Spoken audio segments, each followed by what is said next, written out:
आज हम लोग पढ़ेंगे करेंट अफेयर्स। करेंट अफेयर्स के अंतर्गत पहला क्वेश्चन पढ़ेंगे मनी ऐप। मनी ऐप क्या है? तो भारतीय रिजर्व बैंक ने 1 जनवरी 2020 को दृष्टिबाधित लोगों की सुविधा के लिए एक ऐप लॉन्च किया है।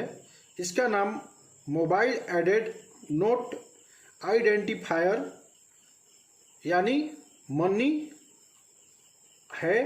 यह ऐप दृष्टिबाधित लोगों को नोट की पहचान करने में मदद करेगा। यानी मनी ऐप क्या है? तो मनी ऐप का पूरा नाम हो जाएगा मोबाइल एडेड नोट आइडेंटिफायर, और ऐप का पूरा नाम क्या होता है? तो एप्लीकेशन। तो यह मनी ऐप भारतीय रिजर्व बैंक द्वारा वैसे लोगों को नोट पहचान करने के लिए बनाया गया है जो आंखों से देख नहीं सकते हैं। यानी दृष्टिबाधित लोगों को नोट की पहचान करने के लिए यह ऐप लॉन्च किया गया है। कब लॉन्च किया गया? तो 1 जनवरी 2020 को। इस ऐप की यह विशेषता है कि एक बार इसे डाउनलोड कर लेने के बाद इसके लिए इंटरनेट की ज़रूरत नहीं होगी। यानी बिना इंटरनेट का भी ये ऐप कार्य करेगा। इसके अलावा यह ऐप मुड़े हुए नोट का भी पहचान कर सकता है। और सबसे बड़ी विशेषता इस ऐप की यह है कि इसे आवाज़ से भी नियंत्रित किया जा सकता है। यह ऐप वैसे दिव्यांगों के लिए वरदान साबित होगा जो आंखों से देख नहीं सकते हैं और नोटों की वो सही तरीके से पहचान कर पाएंगे। तो मनी ऐप क्या है? तो मनी ऐप को ध्यान में रखेंगे कि यह ऐप दृष्टिबाधित लोगों को नोट की पहचान करने में मदद करेगा।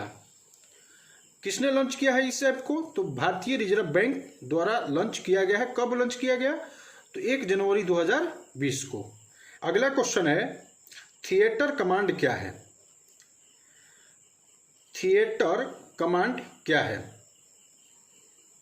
तो देख लेते हैं क्या है। थिएटर कमांड दुश्मन पर अचूक वार के लिए सेनाओं के तीनों अंगों के बीच बेहतरीन तालमेल का सिस्टम है। यानी हमारे सेना के कितने अंग हैं? तो 3 अंग हैं। कौन कौन? थल सेना, वायुसेना और नौसेना। थल सेना जमीन पर युद्ध करती है, वायुसेना हवा में मार करती है और नौसेना समुद्र में युद्ध करती है। तो जब कोई बड़ा युद्ध लड़ा जाता है, या इससे पहले हम लोग देख चुके हैं कारगिल वार में, तीनों अंगों के बीच जब कारगिल का युद्ध 1999 में लड़ा जा रहा था, तो उस समय भारतीय सेना में एक कमी देखी गई तीनों अंगों के बीच समन्वय की, और तीनों अंगों के समन्वय को कारगिल युद्ध में सही तरीके से बनाकर नहीं रखा गया। हालांकि हम लोग वो युद्ध पाकिस्तान से जीत गए थे, लेकिन बाद में भारतीय सेना को एक ऐसे कमांड की जरूरत थी जो तीनों अंगों के बीच बेहतर तालमेल स्थापित कर सके। इस कड़ी में पहला कार्य किया गया कि भारत में चीफ ऑफ डिफेंस स्टाफ के पद को क्रिएट किया गया। यानी चीफ ऑफ डिफेंस स्टाफ का पद बनाया गया, और 31 दिसंबर 2019 को जो थल सेना के अध्यक्ष थे जनरल बिपिन रावत, उनको जब वे रिटायर हुए तो देश का पहला चीफ ऑफ डिफेंस स्टाफ बनाया गया जनरल बिपिन रावत को 31 दिसंबर 2019 को। और चीफ ऑफ डिफेंस स्टाफ का प्रमुख कार्य क्या रहेगा? तो इनका प्रमुख कार्य रहेगा रक्षा मंत्री के सलाहकार के रूप में कार्य करना और युद्ध के समय तीनों सेनाओं के बीच समन्वय स्थापित करना।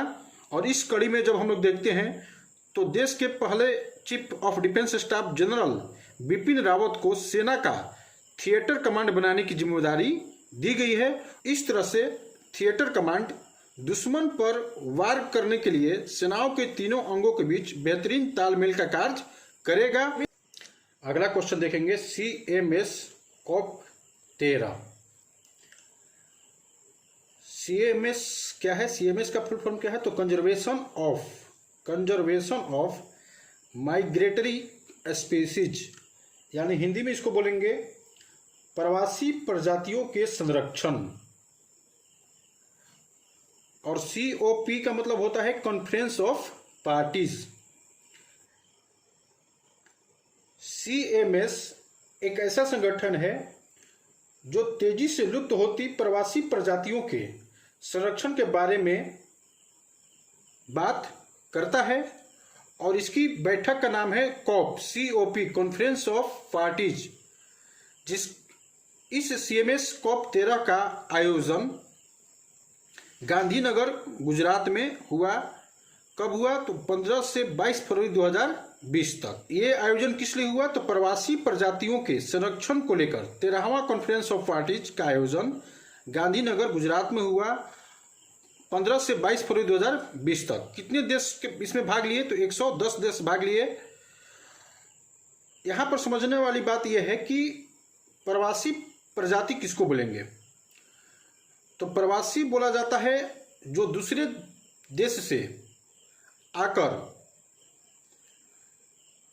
किसी विशेष क्षेत्र में कुछ समय के लिए निवास करे और पुनः अपने क्षेत्र में या अपने देश में लौट जाए।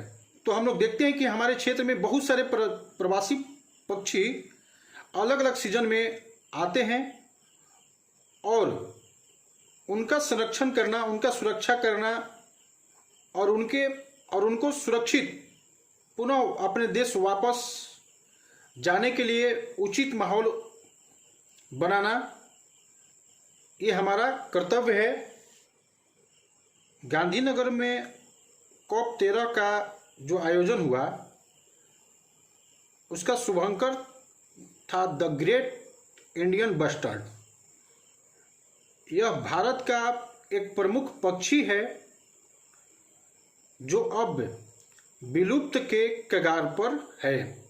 यह पक्षी अभी वर्तमान में राजस्थान में पाई जाती है, लेकिन पहले हरियाणा, पंजाब, राजस्थान, गुजरात, महाराष्ट्र, कर्नाटक, आंध्र प्रदेश, इन क्षेत्रों में बड़े पैमाने पर यह पाई जाती थी। और ये बड़े आकार की पक्षी हैं, शुतुरमुर्ग की तरह। और हमारे देश में ये प्राचीन काल से पाई जाती हैं, लेकिन आज के डेट में ये विलुप्त के कगार पर पहुंच चुकी हैं। तो CMS COP 13 का जो शुभंकर रहा वो था द ग्रेट इंडियन बस्टर्ड। और आपको जानकर हैरानी होगी कि जब ग्रेट इंडियन बस्टर्ड का नाम राष्ट्रीय पक्षी के लिए मोर के साथ प्रस्तावित किया गया था, लेकिन बस्टर्ड नाम होने के कारण इसका गलत उच्चारण न हो जाए, इसलिए भारत का राष्ट्रीय पक्षी द ग्रेट इंडियन बस्टर्ड को न बनाकर मोर को बनाया गया। द ग्रेट इंडियन बस्टर्ड पक्षी, जिसको आप सोन चिड़ैया के नाम से जानते हैं, सोन चिड़ैया का नाम जानते होंगे, उसी का नाम है द ग्रेट इंडियन बस्टर्ड। इस पक्षी का एक और नाम मिलता है गोडावण। तो द ग्रेट इंडियन बस्टर्ड का पक्षी का अलग अलग नाम है। कोई सोन चिड़ैया इसको बोलता है, कोई सोहन चिड़ैया बोलता है, तो कोई गोडावण बोलता है। आज इतना ही रहने देते हैं। धन्यवाद।